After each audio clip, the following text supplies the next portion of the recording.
ডিম দিয়ে চমৎকার একটি রেসিপি। চলুন তাহলে দেখে নিই কীভাবে তৈরি করতে হবে। সেজন্য আমি এখানে 2টা ডিম নিয়ে নিচ্ছি।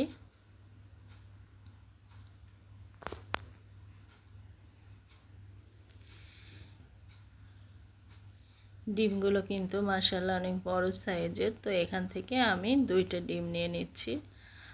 আর ডিম পোস্ট করব, সেজন্য যাতে ডিম পোস্টটা ভালো হয়, কুসুমটা ভেঙে না যায়, সেজন্য আমি বাটিতে নিয়ে নিচ্ছি। আর এটা দেখানোর উদ্দেশ্য হচ্ছে অনেকেই কিন্তু ডিম পোস্ট করার সময় কুসুমটা ভেঙে ফেলে, তো এভাবে যদি নিয়ে নেওয়া যায় তাহলে কিন্তু কুসুমটা ভাঙার আর ভয় থাকে না।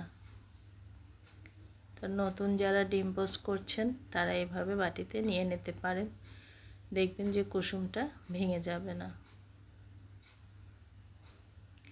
তো আমি 2টা ডিম নিয়ে নিলাম।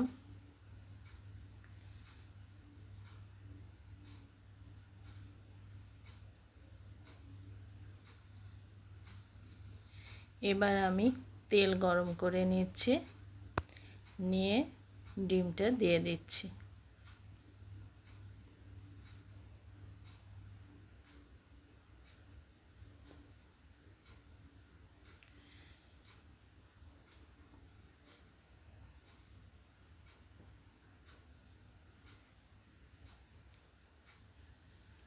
সামান্য লবণ দিব।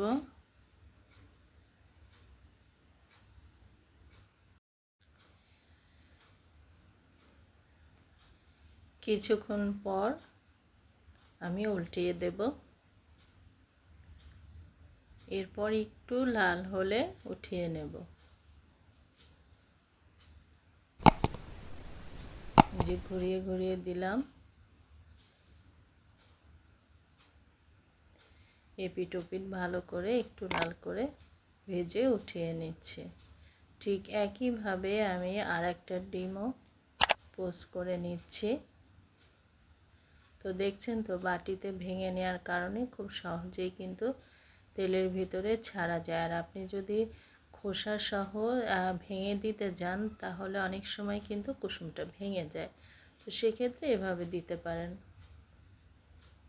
আর যে এক্সপার্ট তার কথা তো বলার নেই, সে যেভাবেই দেবেন সেভাবেই হবে। তো এটাও আমি ভেজে নিলাম। এখন আমি একটা ব্যাটার তৈরি করে নিচ্ছি, সেজন্য আমি ময়দা নিয়ে নিচ্ছি।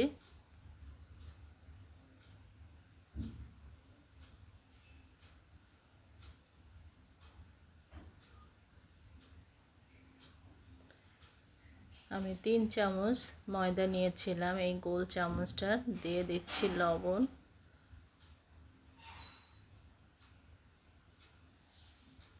এবার চিনি দিচ্ছি। চিনিটা একটু পছন্দ মতন দেবেন, অনেকে বেশি মিষ্টি পছন্দ করে না, সেটা চিন্তা করে চিনিটা কম বেশি হতে পারে।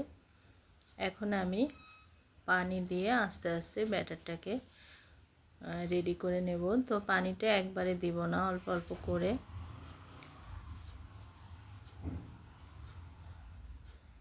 দেখব কতটুক লাগে, তো সেইভাবে অল্প অল্প করে দিয়ে সুন্দর একটা ব্যাটার রেডি করে নিতে হবে। কিছুটা তেলের পিঠে বা আন্তাসা পিঠে বলে, তো সেরকম কিছুটা হবে ব্যাটারটা।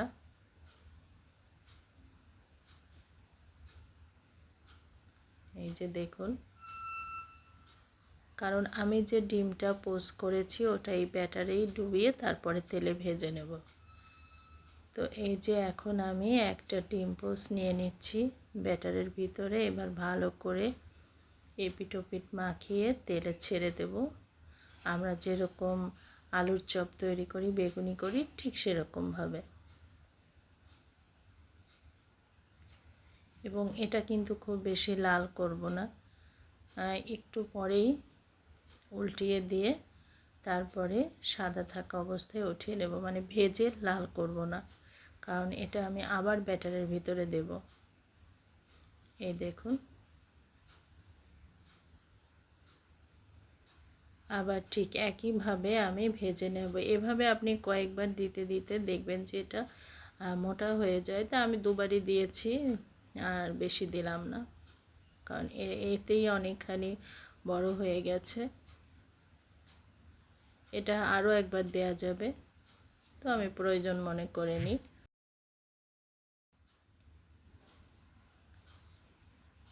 এই যে পাশ থেকে এগুলো উঠিয়ে দিচ্ছি, তা না হলে পুড়ে যাবে।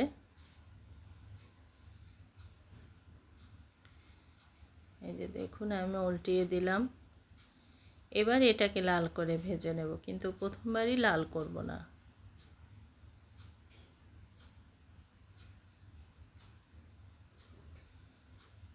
এই যে দেখুন আমি উঠিয়ে নিলাম।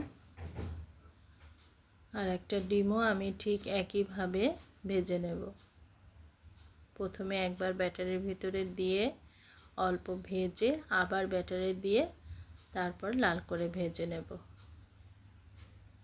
একই পদ্ধতিতে।